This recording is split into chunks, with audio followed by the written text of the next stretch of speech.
Hello friends, beginner box 6 magnetic effects of current and magnetism NEET के इस question में हमें दिया गया है a rectangular loop ABCD is placed near on infinite length current carrying wire. Magnetic force on the loop is. तो यहाँ diagram में आप देख सकते हैं 25 एम्पियर का एक करंट कैरिंग सोर्स है हमारे पास और ये हमारा रेक्टेंगुलर लूप ABCD। इसके डिस्टेंस अलग अलग पॉइंट्स के लिए दिए हुए हैं और इसका खुद का डायमेंशन भी यहाँ दिया है और इसमें जो करंट फ्लो कर रहा है वो 15 एम्पियर है।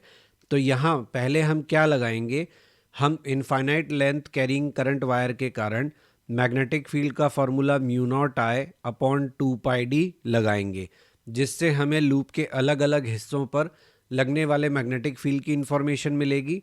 और उसके बाद हम लगाएंगे F बराबर BIL, जिसमें हम I काम में लेंगे रेक्टेंगुलर लूप का, क्योंकि उसी की मदद से हमें अलग अलग ब्रांचेस पर लगने वाले फोर्स की इंफॉर्मेशन मिलेगी। तो यहाँ डायग्राम में आप देख सकते हैं कि जो फोर्सेस हैं वो किस तरीके से लगेंगे। ब्रांच AD पर लगेगा F1 फोर्स, क्योंकि 25 एम्पियर का जो मैग्नेटिक फील्ड है वो रेक्टेंगुलर लूप के लिए इन्वर्ट्स होगा प्लेन ऑफ पेपर में। उसके अकॉर्डिंग यहाँ पर मैंने फोर्सेस का डायरेक्शन दिखाया है।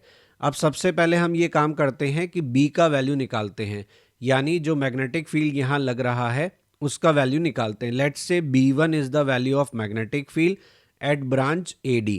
तो ये कितना हो जाएगा, म्यू नॉट आई, ठीक है, 2 pi upon 2 pi into D. तो डी कितना है यहाँ पे 5/100। ओके, तो इसको सॉल्व करेंगे हम। ये कितना हो गया, 5 2 जा 10, 10 से 10 कैंसिल हो गया, ठीक है। तो यहाँ बचा 250 म्यू नॉट अपॉन पाई। ये हमारे वैल्यू आई मैग्नेटिक फील्ड की जो AD ब्रांच पर लग रहा है। तो इसके कारण AD ब्रांच पर जो फोर्स होगा वो कितना होगा, B1 मैग्नेटिक फील्ड का वैल्यू है, करंट का वैल्यू है 15, ठीक है। और लेंथ कितना है इसका 1/10, 10 सेंटीमीटर है ना, तो 1/10 हो जाएगा मीटर में। तो ये आएगा 1.5 B1। इसे लिख लेते हैं इक्वेशन नंबर 2। अब AB और CD ब्रांच पर देखिए, AB और CD ब्रांच की जो कैलकुलेशन है उसको हम नेग्लेक्ट कर सकते हैं। रीज़न बीइंग कि आपका जो लेट्स से B2 लगेगा, ठीक है, दोनों के लिए, उसकी वजह से जो मैग्नेटिक फील्ड फोर्स लगाएगा F2 का डायरेक्शन और F4 का डायरेक्शन एक दूसरे के ऑपोजिट होगा और ये दोनों फोर्सेस आपस में इक्वल एंड ऑपोजिट होंगे। तो this way we can neglect the calculation related to AB and CD part, ठीक है, ये नेग्लेक्ट हो गए। अब बचा कौन सा पार्ट, F3 वाला पार्ट, ये हमें कैलकुलेट करना होगा। तो हम B3 का वैल्यू निकालते हैं। B3 कितना हो जाएगा, म्यू नॉट इंटू 25 अपॉन 2 पाई डी। अब डिस्टेंस क्या लोगे, तो BC वाली जो ब्रांच है उसका डिस्टेंस कितना हो जाएगा, 5 ये 25 ये, तो 30 सेंटीमीटर, तो 100 ऊपर जाएगा। यहां से हम क्या कैलकुलेट कर सकते हैं, तो ये हमारा आएगा 250 म्यू नॉट अपॉन 6 पाई, ठीक है। तो इसकी वजह से जो फोर्स लगेगा वो कितना होगा, तो फोर्स का वैल्यू हो गया B3 तो मैग्नेटिक फील्ड, करंट 15 एम्पियर और आपका जो ब्रांच का लेंथ है वो कितना है 1/10 मीटर। तो ये आ गया 1.5 B3, ठीक है। इसे मान लीजिए आप अपनी सेकंड इक्वेशन। तो नेट फोर्स जो लूप पर होगा वो F1 माइनस F3 होगा। हमें दिख रहा है कि F1 और F3 एक दूसरे के ऑपोजिट हैं, ठीक है, और इनका जो वैल्यू है वो हमें पता है। इसका है 1.5 B1 और इसका है 1.5 B3। ध्यान रहे आप गलती से ये ना कर दें कि 1.5 माइनस 1.5 जीरो आ गया, नहीं, आप यहाँ पे B1 और B3 का ध्यान रखिए।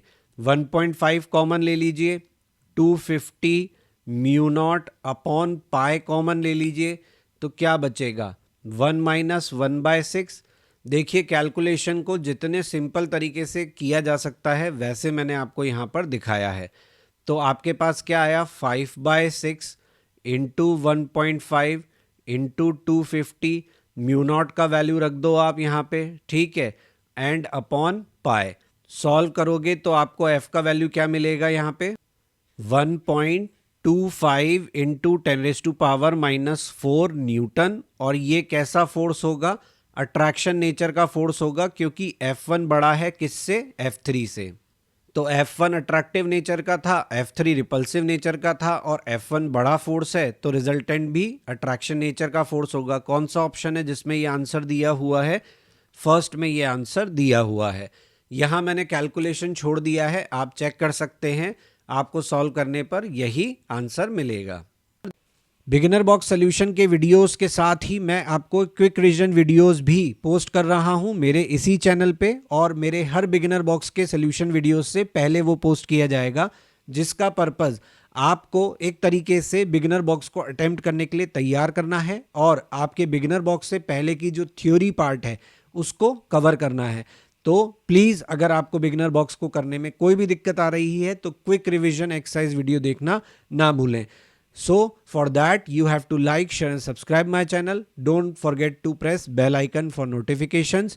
और अगर आपको मेरे क्विक रिवीजन एक्सरसाइज या मेरा कंटेंट टेक्स्ट फॉर्मेट में चाहिए तो वो मेरे ब्लॉग पर अवेलेबल है, क्वेश्चन नहीं बनता blogspot.com। अगर आप मुझे कोई सजेशन देना चाहते हैं तो आप मुझे मेरे मेल आईडी पे मेल कर सकते हैं। यही कंटेंट मैं फेसबुक पेज पर भी क्वेश्चन नहीं बनता पर पोस्ट करूंगा, और इंस्टाग्राम पर भी आप मुझे ज्वाइन कर सकते हैं।